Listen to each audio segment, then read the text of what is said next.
Bonjour à tous, bienvenue sur ce webinaire de présentation, une présentation un petit peu avancée sur le génératif design et sur la fabrication au sein de Fusion. Alors, un petit rappel avant de commencer, hein.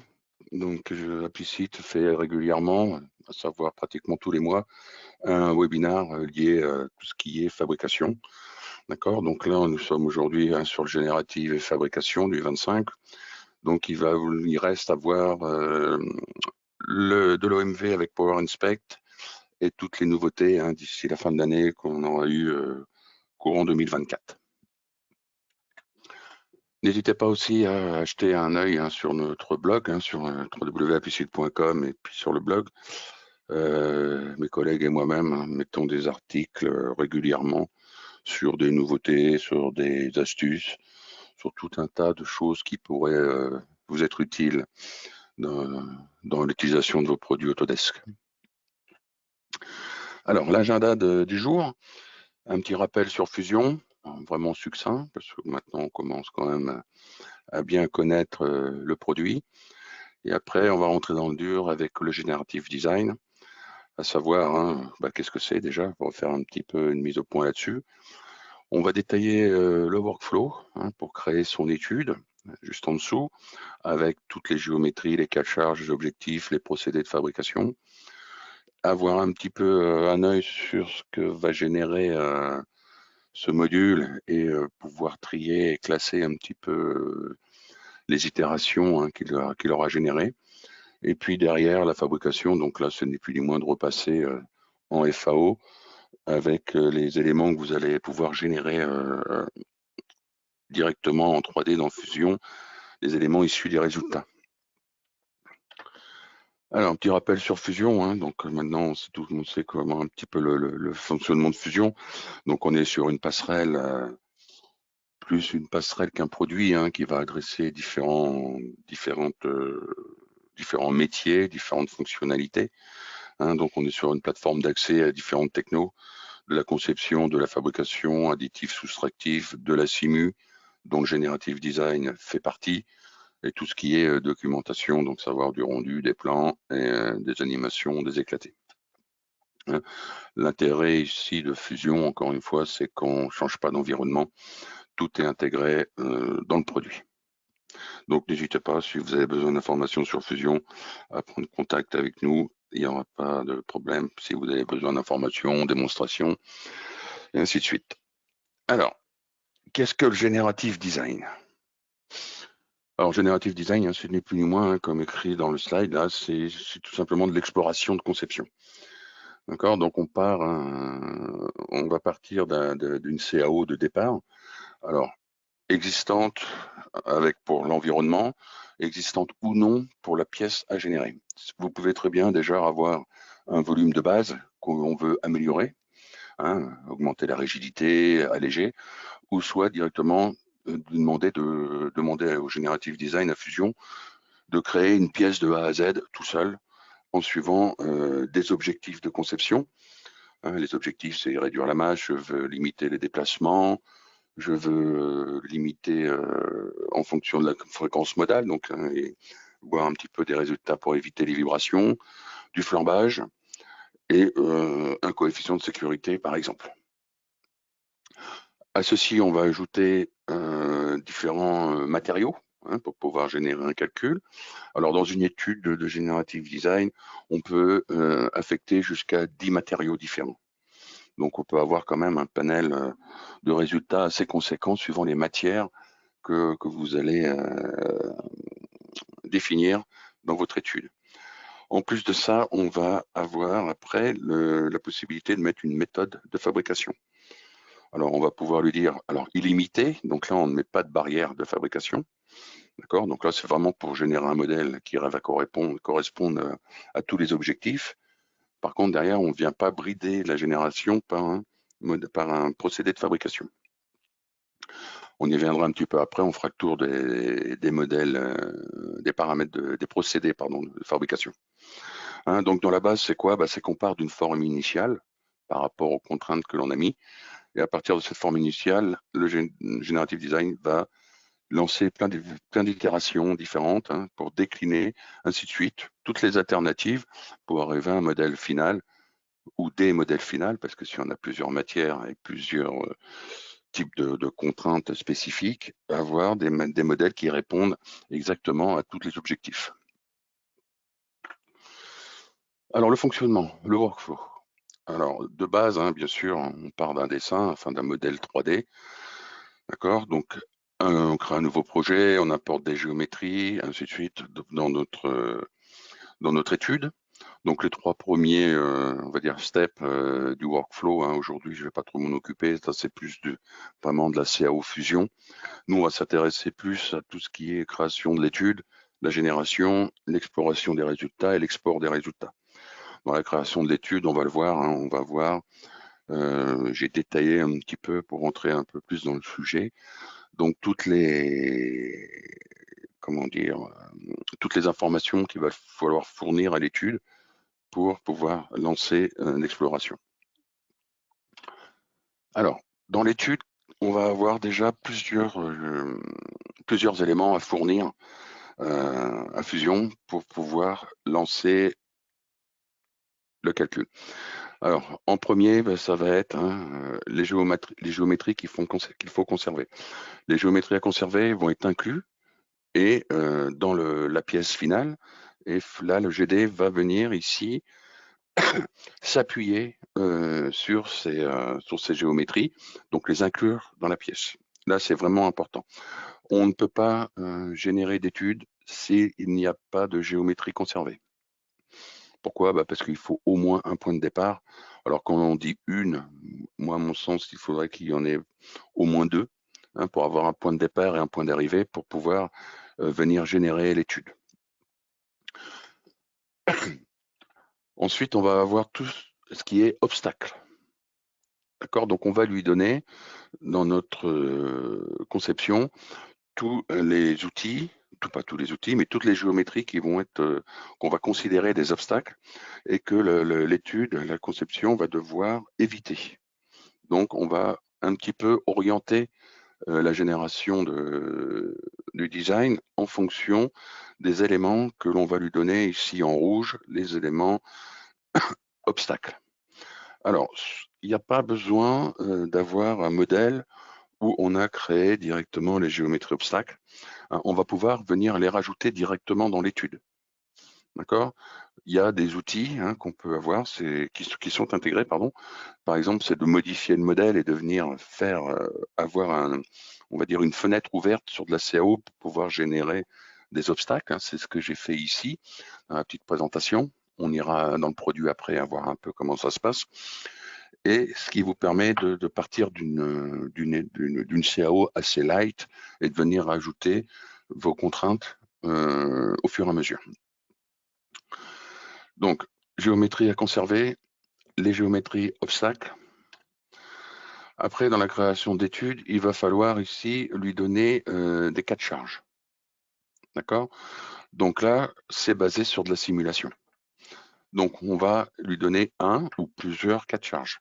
Donc, tous les efforts que l'on considère dans notre mécanisme, plus toutes les contraintes, à savoir les faces qui sont fixes, et ainsi de suite. D'accord? Donc là, on n'est pas limité. Hein. Dans mon cas, j'ai mis 4 cas de charge.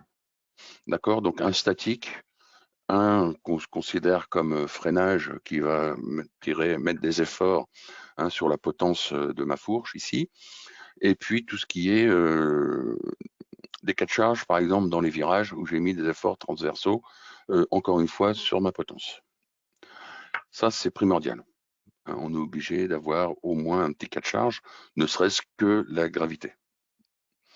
Hein, attention, parce que comme on est du calcul derrière, si vous ne mettez pas de cas de charge, vous pouvez avoir un modèle complètement bizarroïde qui ne répondra à rien. Donc il faut absolument mettre des cas de charge pour avoir une pièce qui réponde en termes de sécurité, donc de coefficient de sécurité, en termes de résistance, à ce que vous voulez avoir en sortie.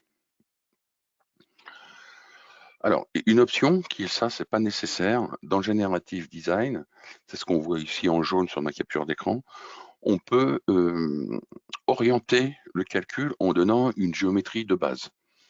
La géométrie, la forme de départ, la géométrie de base, hein, qui, je leur dis, est en jaune ici, va servir de forme initiale à la génération des formes.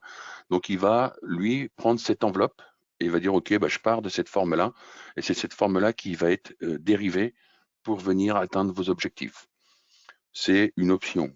Ça veut dire que là, c'est vous qui voulez orienter la façon dont le Generative Design va créer la pièce. Ou c'est parce que bah, ça, c'est par exemple une pièce existante déjà et que vous voulez l'améliorer, réduire la masse, lui dire bah tiens, on va passer en impression 3D, je veux aller voilà, augmenter sa rigidité et ainsi de suite. Donc là, on peut lui dire bah, tu pars de cette forme de base en tant que forme initiale pour faire le calcul et la génération des composants. Les objectifs, alors les objectifs, c'est ni plus ni moins, c'est des restrictions hein, et des objectifs que l'on veut optimiser avant de lancer le calcul. Donc on a quoi? Bon, des choses classiques, hein, réduire la masse, hein, c'est souvent ce qu'on cherche, mais aussi on peut venir augmenter la rigidité. Alors suivant les choix que l'on va voir, que l'on va sélectionner, réduire la masse, on va lui donner un facteur de sécurité que l'on veut sauvegarder, enfin un facteur de sécurité minimum que l'on veut avoir. Si on dit qu'on veut augmenter la rigidité, on va avoir la possibilité de lui donner une masse, un objectif de masse à avoir tout en augmentant la rigidité. Du modal, donc là, ben, c'est pour faire ici, pour vérifier tout ce qui est vibration hein, à l'intérieur du modèle. On a la possibilité aussi de lui dire qu'on veut gérer des déplacements. Moi, je ne veux pas avoir une déformée de plus de tant de millimètres sur tel ou tel axe. Donc là, on est sur du global. Si on peut mettre du local aussi, hein, on peut gérer, lui dire qu'à un tel endroit, seulement à un tel endroit, on veut éviter d'avoir un déplacement. Donc les déplacements locaux se mettent sur les géométries conservées, hein, ce qu'on a vu en premier, les géométries en vert, dont le produit, dont le Generative Design va se servir pour pas calculer les pièces. Les méthodes de fabrication. Alors c'est là que ça devient intéressant. Alors ici, on va pouvoir, après avoir mis tous les objectifs, les géométries, on va venir lui dire quel type de procédé de fabrication on veut utiliser pour faire notre pièce. C'est important hein, parce que si, je le disais en intro, si vous le laissez illimité, ça veut dire qu'il ne tient pas compte du tout d'un procédé, donc il va faire une géométrie hein, vraiment avec de l'organique, donc on va avoir des fils qui vont partir dans tous les sens. Voilà, il n'y a aucune limite de procédé. Alors, on a le droit de faire quoi? On a le droit de mettre de l'additif, donc de l'impression 3D, d'accord, avec certaines contraintes, hein, épaisseur minimale et ainsi de suite. Avec toujours, hein, dans n'importe quel procédé, vous pouvez limiter aussi les orientations, à savoir dans quel sens, dans l'additif, votre impression va se faire. Si on prend du fraisage, on le voit ici, hein, 3 axes, 2 axes et demi, on va pouvoir lui dire dans quel sens on veut, va se trouver notre outil. C'est important aussi, hein, par exemple en 3 axes, là dans ma capture d'écran, hein, alors c'est par rapport au repère de la CAO. Hein. Donc attention, on pourrait se dire c'est toujours du Z, mais non, c'est que dans le modèle où j'ai fait la capture d'écran, c'était le Y qui était en haut. Donc je suis venu lui dire Y ou Y+. Ça c'est important dans le sens où c'est pas parce que je suis en 3 axes que je peux pas retourner ma pièce. D'accord?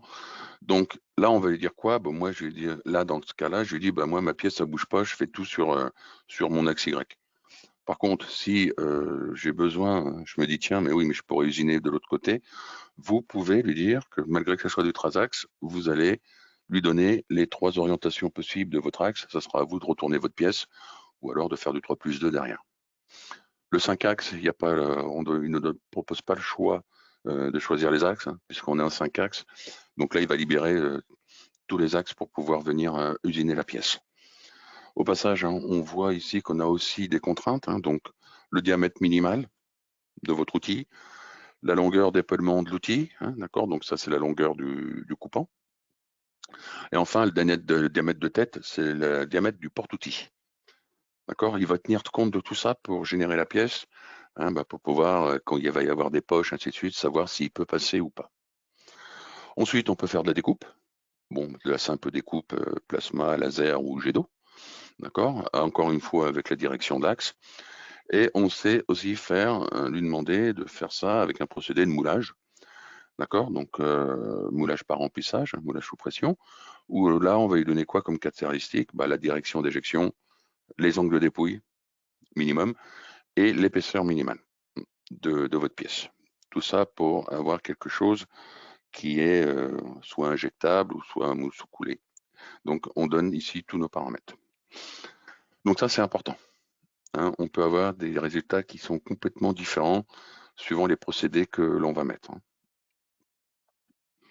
Alors, avant d'aller à l'exploitation des résultats, hein, on va ici, par exemple, regarder un petit peu tout ce que je viens d'aborder.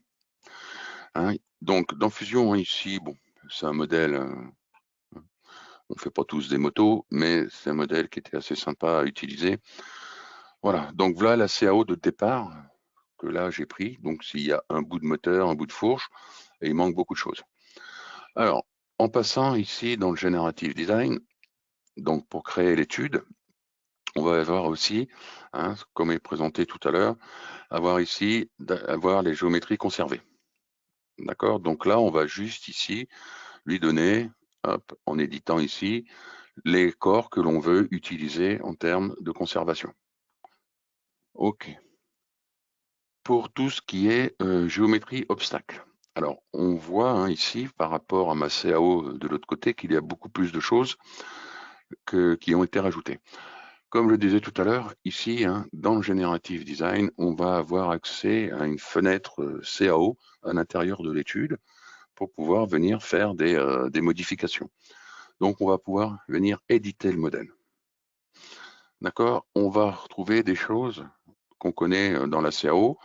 Ici, la possibilité de modifier des choses en solide ou en surface. OK? Avec des petites spécificités. Hein. Donc ici, hein, ce qui s'est passé, c'est tout simplement qu'on est venu à créer à cet endroit, hop, c'est pas là, pas de chance. Hein. C'est ici, hein, on va avoir ici, tout simplement, on est venu créer un 2D, hein, ici pour venir dégrossir les formes à éviter. Tout simplement parce que le réservoir, on ne l'a pas. Il nous manque le réservoir. Il manque ici des choses hein, pour éviter aussi, si vous avez créé tous vos composants dans la CAO, de venir cliquer sur les composants un par un. Donc là, on fait des volumes ici qu'on va extruder et on va après lui dire que ce sont des géométries obstacles. OK? On peut aussi, hein, ici, avec certains outils, on peut lui donner des obstacles de connecteurs, donc à savoir des endroits où on va avoir, par exemple, ici, hein, l'extrémité de l'arbre, on va le prendre de l'autre côté par exemple, OK, où on va lui dire ici qu'on va avoir un boulon, tout simplement. Donc on va venir, on est ici avoir la possibilité de lui dire que là on va avoir une géométrie qu'il ne faut pas, qu'il faut mettre en obstacle, parce qu'on va avoir des fixations, donc forcément votre modèle il ne peut pas passer par-dessus les fixations. Voilà, ça c'est un outil qui est dédié, qu'on retrouve que dans le Generative Design. C'est l'outil connecteur qui va permettre hein, voilà, de gérer ce genre de choses, des boulons, parce que on ne les a pas forcément représentés, mais on a besoin de les prendre en compte. OK, une fois que tout ça c'est fait, hein, vous pouvez ici venir sélectionner, hein, bien sûr, toutes vos géométries obstacles, d'accord, avec la petite boîte de dialogue ici. Il suffit juste de venir sélectionner tout ce que vous voulez. OK, à partir de là, alors, la forme de départ, d'accord? Donc là, ce que je disais tout à l'heure, la forme de départ, la géométrie de départ. Si on avait, par exemple, déjà créé hein, une pièce qui permet de relier, mais grossièrement, tous mes points de passage de mon cadre jusqu'à ma potence hein, qui est là-haut. Si j'avais déjà fait quelque chose de, on va dire, de grossier, juste avec une extrusion et puis un bout de matière pour relier tout ça, je pourrais lui donner ma forme de départ. Comme ça, lui, il part de ce modèle-là pour venir générer son étude. Ici, la géométrie non attribuée, donc ce sont tous les éléments hein, que je n'ai pas attribués à l'étude, donc ils vont être ignorés complètement. Et enfin, vous avez la possibilité de venir lui donner des plans de symétrie si vous voulez que la pièce générée soit symétrique. Alors, il faut faire attention dans la gestion des plans de symétrie. Si on veut un plan de symétrie, il faut absolument que les géométries obstacles aient aussi un plan de symétrie. Hein, si les obstacles ne sont pas symétriques par rapport à un plan, vous ne pourrez pas mettre un plan de symétrie pour le calcul de la pièce, ce qui est quelque part un peu logique. OK. Ensuite, hein, ici, on va avoir la possibilité hein, de venir ici gérer les objectifs.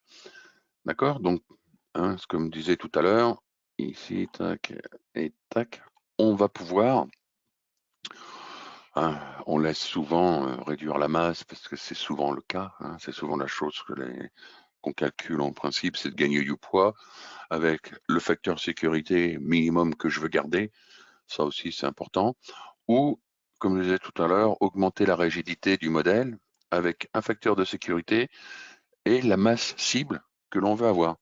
Donc ça nécessite de se dire, OK, moi je ne veux pas dépasser 10 kilos sur ma pièce, et à partir de là, lui, il va prendre ça en compte pour augmenter la rigidité et toujours respecter le facteur de sécurité et essayer de tendre vers la masse cible. OK, donc la fréquence modale, hein, donc ici, c'est de venir ici calculer les fréquences, éviter les fréquences modales, hein, donc tout ce qui va rentrer en vibration. D'accord, bon, il faudrait faire déjà avoir une idée du premier mode au moins pour venir générer tout ça, parce qu'au départ, vu que mon modèle est statique ici, je n'ai pas forcément d'idée des fréquences que je veux éviter.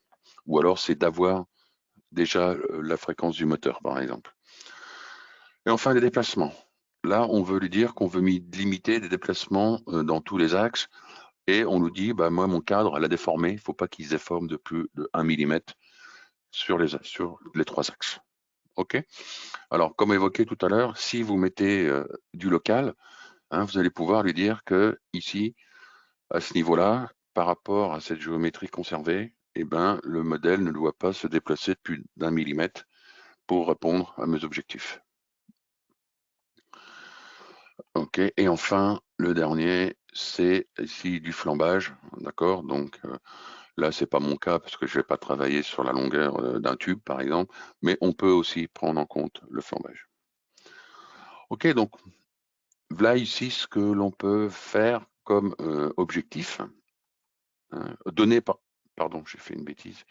Ce que l'on peut donner comme objectif, je me suis trompé, je suis pas, ouais. Voilà, annuler, qu'est-ce que j'ai fait comme bêtise? Pardon. Pourquoi je reviens en arrière? C'est juste parce que si je fais la moindre modif, je ne pourrai plus explorer mes résultats. Il faudra que je régénère une étude. OK. Après, on vient enfin sur ici tout ce qui est les procédés de fabrication. Donc, je les ai déjà évoqués tout à l'heure.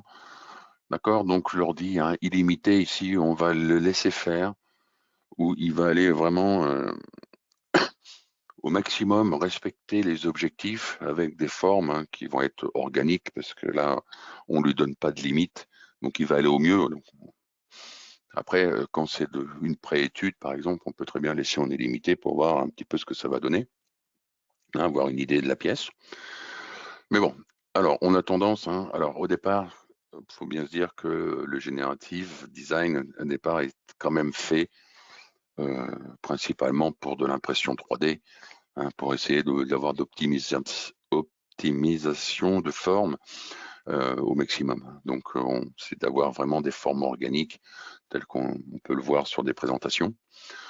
Donc, l'additif, d'accord, donc avec des paramètres, hein, l'angle de saillie, donc c'est l'angle maximum que l'on va pouvoir donner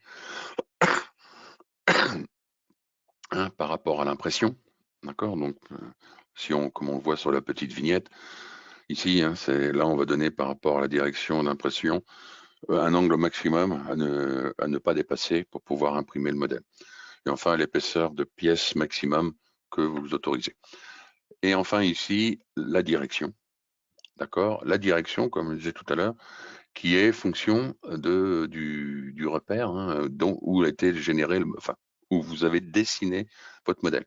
On voit bien ici que mon repère, mon Y est en haut, hein, c'est bon, peut-être pas très bien fait. Donc du coup, hein, je donne mes directions d'usinage ici en fonction de mon repère. Ok, pareil pour le fraisage. Donc fraisage ici 5 axes. Hein. Vous allez voir ici qu'on retrouve hein, ce que je disais tout à l'heure, toutes les caractéristiques des diamètres de tête, diamètre mini et la longueur d'épaulement de l'outil, hein, donc la longueur du coupant. Et ici, hein, vous pouvez lui demander de générer autant de configurations possibles. D'accord, du 5, si vous voulez faire du 2,5, attention, encore une fois, hein, je répète, mais ici, il faut bien faire attention à la direction de l'outil. D'accord. Quand je fais du 2,5, hein, j'ai la possibilité de lui donner l'épaisseur de paroi minimale que je veux garder sur ma pièce hein, pour mon fraisage, pour pas avoir des parois trop fines et on sait qu'on aura des problèmes pour passer sur la machine. Et enfin, le 3 axes, ici, pareil, hein, on va ici donner nos valeurs d'axe. Hein, donc du coup, si je veux passer en Y et passer aussi sur le côté de ma pièce, je vais être sur X. D'accord, donc je vais être capable de lui dire que je veux usiner aussi ma pièce par rapport à ça. Donc je dis je vais pouvoir retourner ma pièce. D'accord. Vous pouvez aussi hein, le forcer à lui dire toutes les directions. Hein, et après, c'est moi qui me débrouillerai quand je vais usiner ma pièce, à créer mes posages et à orienter ma pièce comme il faut. OK. Voilà, donc vous pouvez donner autant de configurations que vous voulez. Bon, pareil pour de la découpe. Donc hein, là, pour faire un cadre de moto avec une découpe laser, bon, c'est pas forcément ce qu'il y a de mieux, mais on peut lui demander de générer des choses qui sont découpables.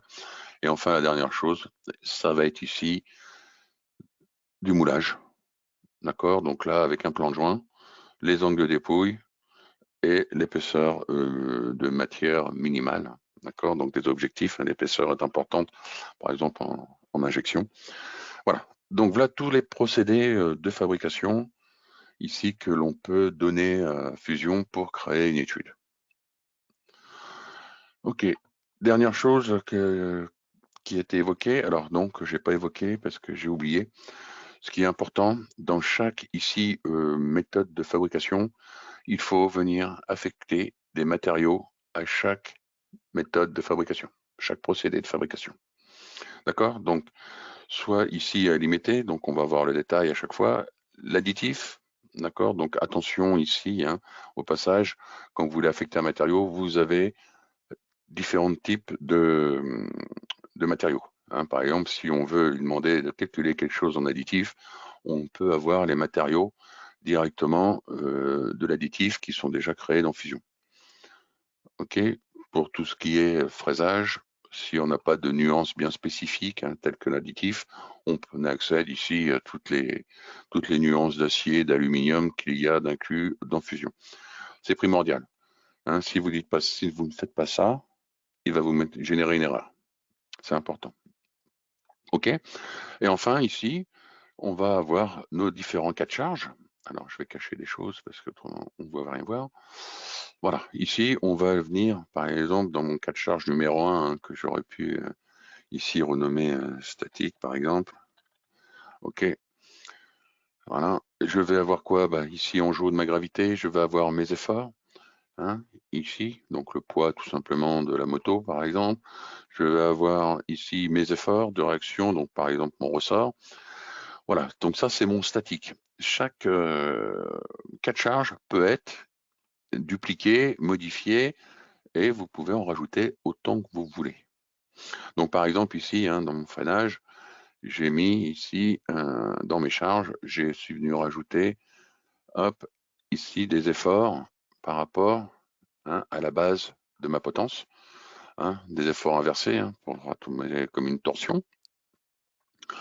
Ok, et j'ai créé ça pour le freinage, j'ai créé ça ici pour les différentes, ici, hop, on va venir rassembler, voilà. Donc, comme si ici je considérais que je prenais un virage, par exemple, d'un côté, un virage de l'autre. Alors, on ne le voit pas derrière, mais la flèche, elle est ici, on va l'activer. Ça va être celle-ci. Pas de chance, c'est l'autre. C'est ici, voilà. Donc, vous pouvez venir ici gérer les orientations, les magnitudes, tout ce que vous voulez. Donc ça, c'est important de mettre tous les cas de charge que que vous avez sur votre modèle. Alors, sachant que l'étude, malgré qu'elle ait été calculée, vous pouvez revenir à n'importe quel moment, la mettre à jour et relancer le calcul. Donc voilà pour tout ce qui est la création de l'étude. Donc, derrière, une fois que l'étude, qu'on a mis tout ça, on va venir générer une étude. Une fois que cette étude va être générée, on va avoir accès à un espace où on va pouvoir venir voir ce qui a été généré avec nos objectifs, avec nos procédés de fabrication, avec nos matières. Voilà. Et on va être ici capable de venir classer des choses et puis derrière, choisir le modèle qui nous convient et de venir le générer dans Fusion. OK. Hop, hop, hop. Donc ici, de l'autre côté, hop, on va tout afficher. Alors, juste une chose que j'ai oublié de dire, vous avez ici une vérification préalable. Si elle est rouge, ça veut dire que c'est pas la peine, il ne voudra jamais lancer le calcul. Par exemple, là, j'ai juste un avertissement, parce que c'est un cadre de moto, donc forcément, je vais peut-être avoir des problèmes pour trouver l'imprimante 3D capable de me l'imprimer, par exemple. À moins de choisir des procédés type WAM, mais bon, là, ça va être des choses un peu plus, on va dire, pas très propres. Voilà, donc ils me préviennent, mais ce n'est pas ici quelque chose qui est, va dire, qui va vous bloquer pour générer votre étude. D'accord? Si vous cachez quelque chose, il vous le dit tout de suite. Si vous cachez quelque chose que vous générez, il faut faire attention, il va les ignorer pour générer l'étude. D'accord? Donc laissez bien tout afficher. Et voilà. Ici, vous pouvez en plus avoir un prévisualisateur. Donc ici, il va faire quoi? Alors, ce n'est pas l'étude en elle-même, mais il va venir générer la forme initiale, la forme à partir de laquelle il va venir faire des itérations pour créer le modèle idéal qui répond à tous nos critères. Ok, donc là, ça prend un petit peu de temps parce que là, ce n'est pas du calcul, c'est pas du calcul des portées. Là, c'est quelque chose qui se fait là sur la machine. Le calcul du GD lui-même est, comment dire, créé sur le cloud parce que c'est des calculs qui sont relativement gourmands. Donc voilà, on voit ici en transparence la forme initiale. Alors la forme initiale, j'ai pas mis de forme de départ, donc la forme initiale, ça va être le volume qui englobe ici toutes mes géométries que je veux conserver, et bien sûr tout en tenant compte des géométries obstacles. Donc voilà, là il est en train de me créer une forme initiale, de me la faire voir, il ne va pas me la créer, mais il me la fait voir ici, et c'est ça qui va servir à créer notre étude. Hop. Ok, une fois que ça c'est bon, alors on n'est pas obligé d'attendre la fin, bon il a presque fini, donc là il raffine un petit peu, mais ça va être mon modèle de base. Ok, chose aussi que vous pouvez faire, que j'ai oublié de parler, je vais arrêter ça, vous pouvez ici dans les paramètres de l'étude, voilà, ici vous pouvez lui dire quel type de qualité, quel type de résolution vous voulez avoir. Si c'est pour avoir un premier jet, un premier coup d'œil sur ce qui va être généré, on peut rester sur un côté faible. Si vraiment vous voulez avoir quelque chose de très précis, vous pouvez venir ici, venir vous rapprocher d'élever. Attention, le mode à fond peut prendre énormément de temps. Voilà, donc ici, une fois qu'on vient faire générer l'étude, donc là on va lancer le calcul. Derrière, ce qu'on va avoir, ici je le fais pas parce que je l'ai déjà généré ici, mais on va pouvoir derrière venir jeter un œil aux modèles qui ont été générés. D'accord? Donc, les modèles ici qui ont été générés, on peut avoir différentes vues. Hein. Par exemple, ici, on va avoir des modèles avec les matières, le type de fabrication, hein, illimité, fraisage 5 axes, fraisage 5 axes, additif pour l'impression. Donc voilà, là, il a fait toutes les itérations qu'il a sorties. À partir de ça, lui, il va quand même vous sortir 4 modèles qui répondent le plus précisément à vos objectifs. D'accord? Sachant qu'on a quoi? On va avoir ici un modèle par procédé de fabrication. D'accord? Ici, on va pouvoir avoir des graphiques où, par exemple, on va lui demander de classer ça par masse, par poids, par exemple, avec la possibilité à chaque fois de cliquer sur votre souris ici pour avoir les informations. Hein. Donc là, je suis à 20 kg. Ici, je suis à 21. Ouais, 21 347, 21, ouais, ça se suit. Hein, ici, là, par contre, là, je vois qu'avec mon titane, je vais être à 11 kg. D'accord? Donc, voilà les informations que on peut avoir ici. Alors, on peut avoir aussi les contraintes de von Mises, donc tout ce qui est les contraintes de von Mises maximum, hein, dans laquelle on va déplacer la limite élastique de notre pièce. Le facteur de sécurité mini, donc qui est ici. Donc là, il est à 2. D'accord? Et ici, par exemple, on va avoir un coef de sécurité minimum de 3,132. Donc voilà, on va pouvoir classer encore une fois ça. Et puis enfin, on peut avoir aussi les déplacements. Hein. D'accord? Donc, pour avoir une idée, ici, on va avoir un déplacement global de 2 mm sur les 3 axes. Par rapport à la taille de la moto, c'est pas forcément élevé. Et enfin, un résumé, d'accord? Où je retrouve là vraiment toutes mes informations. Hein. Donc là, on voit ici qu'on peut classer par masse. D'accord? Donc on voit que le fraisage 5 axes, on est à 25 kg. Avec un fraisage 5 axes ici en aluminium, on est à 7 kg 3. D'accord? Donc voilà, les critères ici que vous pouvez vous sélectionner si des choses qui vous plaisent et ainsi de suite. Derrière, ce qu'on va faire, on peut très bien faire une comparaison ici visuelle sur les modèles qui ont été générés. Donc là, comme c'est une forme assez évoluée, je retrouve des choses sensiblement qui se ressemblent sensiblement. Ici, je peux faire quoi? Je peux voir ici un petit peu les déformer par rapport à ce que j'ai mis. Alors j'ai mis des cas de charge assez élevés. Attention, j'ai mis presque 3 tonnes d'effort sur ma potence. Donc on voit bien que ici, j'ai les renforts à cause de ces efforts à la fois transversaux pour les virages et le freinage. On a des gros renforts qui sont venus ici. OK. Donc du coup, je peux venir ici, allez hop, on va prendre par exemple ce modèle-là.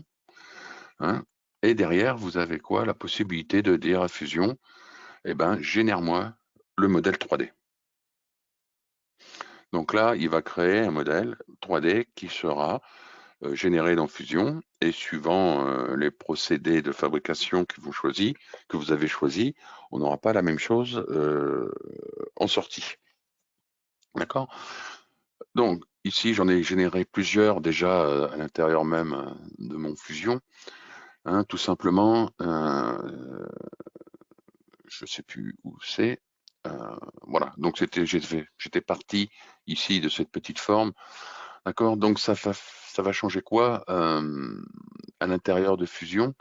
Par exemple, quand vous allez prendre du 2D et demi, donc mon fraisage 2D et demi, ici on va voir que le fraisage, on va prendre celle-ci par exemple, il va générer des esquisses et des formes qui sont, on va dire, des extrusions ou des révolutions. Donc là, on va voir, il va générer un modèle avec des fonctions de construction qui sont connues dans la CAO.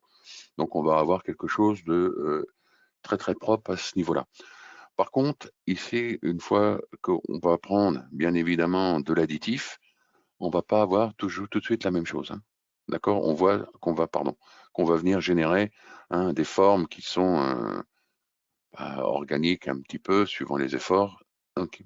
Donc, suivant le procédé de fabrication, on va pas avoir forcément la même chose en sortie. j'avais généré justement ces petits fichiers ici, hein, donc là qui viennent du Generative Design, on va voir ici qu'il a généré, alors modifié, hein, il a généré des esquisses ici avec des splines, hein. Donc ça, j'ai rien touché, c'est pas moi qui l'ai dessiné, c'est ce que lui a sorti du génératif. Donc du coup, vous pouvez venir éditer le modèle, modifier les esquisses, hein, on peut faire tout ce qu'on veut si on veut modifier le résultat. On a le droit de modifier le résultat, pourquoi? Peut-être parce que bon, voilà, j'ai un bout de rayon qui me plaît pas, cette boule ici, peut-être que je pourrais la modifier. Alors, ce qui est important, bien sûr, quand vous allez faire une modification, votre pièce, si vous la modifiez de trop ou même un petit peu, elle ne va plus répondre aux objectifs que vous avez mis dans le Generative Design et qui a servi à générer cette pièce-là. D'accord? Donc, du coup, si vous faites ici de la modif, il faudra repasser en simulation pour recalculer votre pièce. Les pièces qui ont été générées en 3D à partir du Generative Design récupèrent tous les cas de charge, toutes les informations de l'étude de Generative Design. D'accord? Donc, on pourrait faire une modification et derrière, relancer un calcul. Il n'y a pas à remettre tous les cas de charge et refaire toutes les hypothèses pour vérifier notre pièce. D'accord? Donc, vous pouvez la modifier rapidement et il y aura juste à venir ici résoudre la nouvelle étude pour voir si j'ai pas modifié mon facteur de sécurité minimum, mon déplacement et ainsi de suite. Hop. OK, donc du coup, j'ai déjà fait. Alors après, bon, tout simplement sur un modèle généré, hein, on va pouvoir, je le fais ici, hein, là c'est le modèle qui est généré. Ici c'est le modèle, comment dire, 3 axes, hein, que j'ai pris. Hein. On voit la forme des géométries, hein, le 3 axes gère quand même des cylindres ici, et au milieu, j'ai une forme générative. Le modèle généré, derrière, il faudra bien l'usiner. D'accord? Donc, on va pouvoir ici passer, par exemple, en impression 3D si on a envie de l'imprimer. D'accord? Donc là, par exemple, si j'en fais un ici, OK. Par exemple, on peut créer ici en additif, hein, on va venir créer un posage avec ici une machine. Tac, on va prendre de l'additif. Par exemple, on crée une sélection d'une machine en impression 3D, hein. Je leur dis, mais ça c'est assez connu, dans Fusion, les machines sont déjà, pas toutes, mais la plupart sont déjà créées avec tous les volumes d'impression. Par contre, hop, ok. Ici, on va chercher en un paramètre d'impression, donc c'est la hauteur des couches, c'est le type de matière, ainsi de suite, pris en charge par la machine. OK. Et après, on va venir ici lui dire quel modèle on veut imprimer. D'accord? Au passage, là, ici, ce que j'ai fait, j'ai créé un modèle de fabrication. Alors, pourquoi un modèle de fabrication? Ici, je vais juste valider ça, j'y reviendrai après. Un modèle de fabrication, pourquoi? Parce que tout simplement, hein, le modèle généré, il est ici, donc il a les trous, parce que le Generative Design a généré des géométries, parce qu'il y avait des géométries à conserver. Mais moi, je voudrais imprimer sans les trous pour faire les trous après sur ma CN.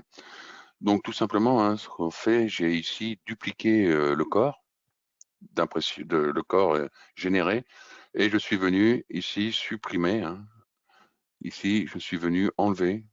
Hop, attention, je suis venu supprimer tous les trous parce que je dis je ne vais pas en tenir compte dans mon impression. D'accord. Donc à partir de là, ici, je vais venir créer un posage et puis derrière, alors je peux ici lui dire que je veux déposer automatiquement la pièce sur ma plateforme. Je peux venir, s'il faut venir, hop, remettre ma pièce à peu près comme il faut sur ma plateforme. Je peux lui dire ici évidemment que j'ai besoin de créer des supports. Donc là, je vais lui demander de créer des supports. Alors, il y a tout un tas d'options. Vous pouvez créer vos propres supports perso. Il y a tout un tas de paramètres de personnalisation hein, que j'évoque pas aujourd'hui parce que je fais court en temps, mais on peut faire pas mal de choses. Je vous rapproche à revenir vers nous si vous voulez plus d'informations sur l'impression 3D. Donc là, il est en train de me générer mes supports.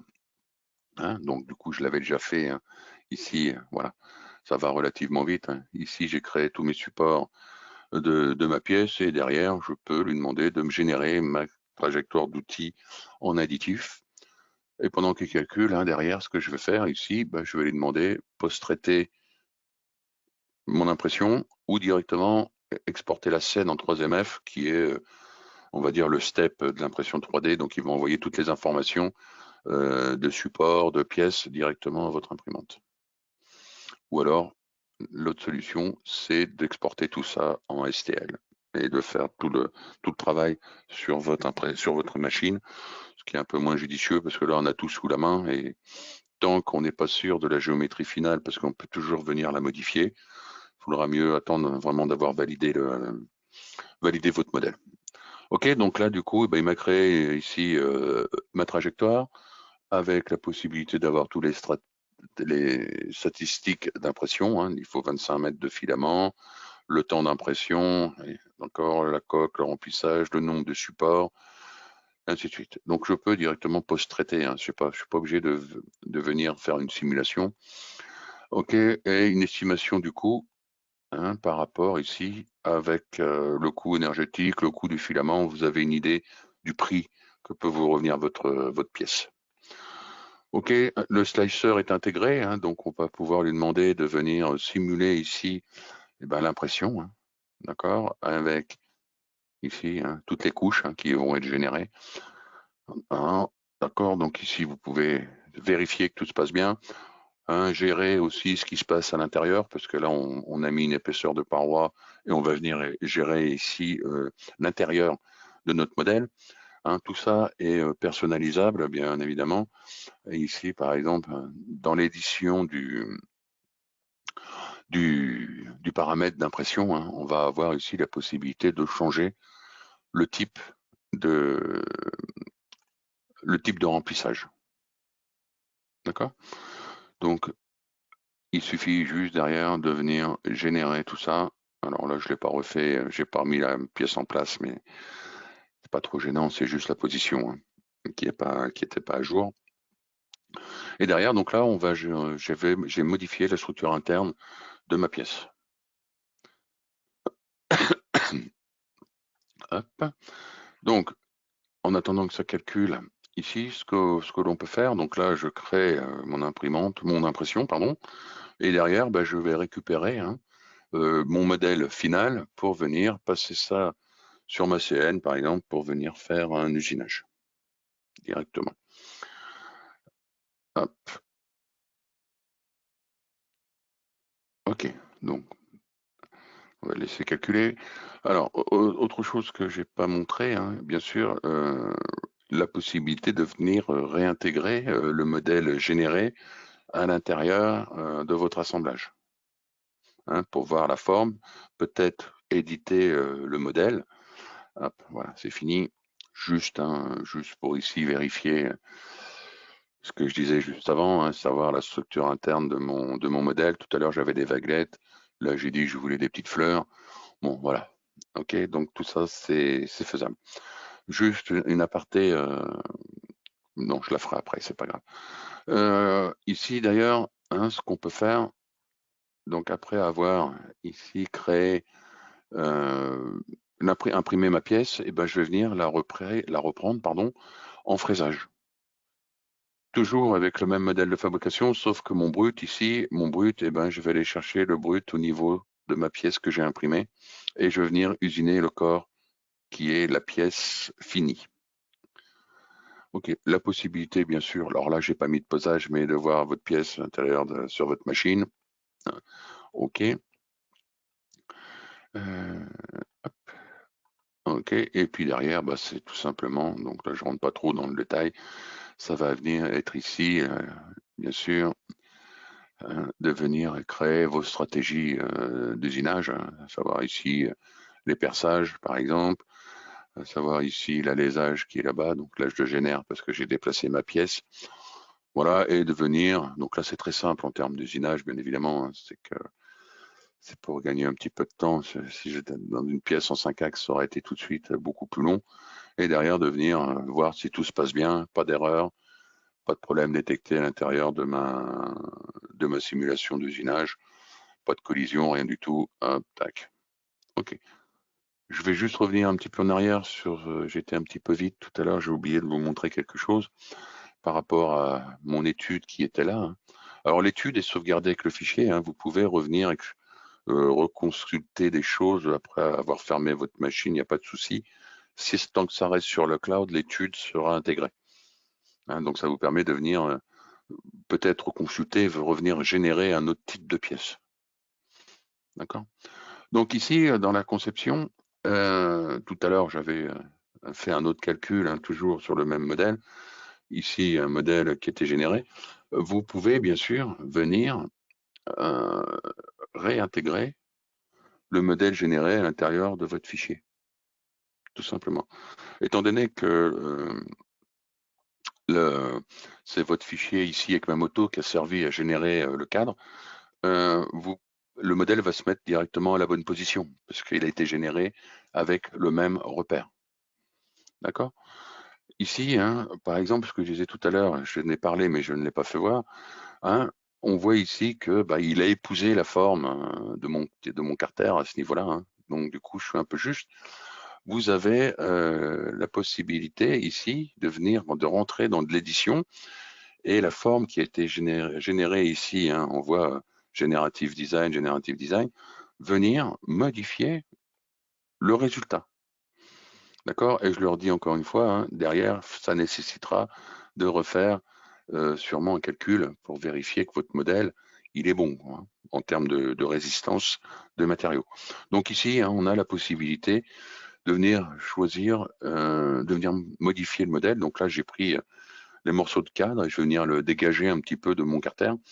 Alors ici, hein, on peut venir jouer, hein. On voit sur les petits points qui s'éclaircissent, en fait, c'est la portée de la modification. D'accord. Si je dis que je modifie sur 10 mm, ça va me créer une arête assez brutale. Donc je peux lui dire ici que je veux étendre la modification sur à peu près 30 mm pour adoucir ma modif. Et à partir de là, je vais lui dire, tiens, je vais me décaler ici de 5 mm par exemple. OK, je fais terminer et là, je viens d'éditer le modèle sorti d'un Generative Design. Donc, il y a beaucoup de choses d'ouvert, donc ça prend un petit peu de temps, hein, bien sûr. D'accord, donc là, il est en train de reconstruire entièrement le modèle. Voilà, donc là, je vois que j'ai dégagé ici ma pièce. OK, alors au passage, vous voyez, il y a des petites imperfections à ce niveau-là. Vous pouvez très bien, hein, votre modèle, encore une fois, venir ici sélectionner les petites imperfections qu'il y a sur le cadre et de les supprimer pour avoir une géométrie, on va dire, un petit peu plus propre. D'accord, avoir des formes. OK, annuler. Ici, hein, on va prendre tout ça en même temps parce qu'autrement, ça va me faire des choses relativement moches. Hop, supprimer ça. OK. Et puis supprimer ça, par exemple. Voilà, donc là, soit j'édite la forme, soit je viens supprimer des choses. Et ici, je fais terminer pour revenir dans mon assemblage et voir que, bon, voilà, ma forme, elle est bien dégagée au niveau de mon carter. OK, hop, voilà. Je vous laisse la main si vous avez des questions ici à poser. N'hésitez pas.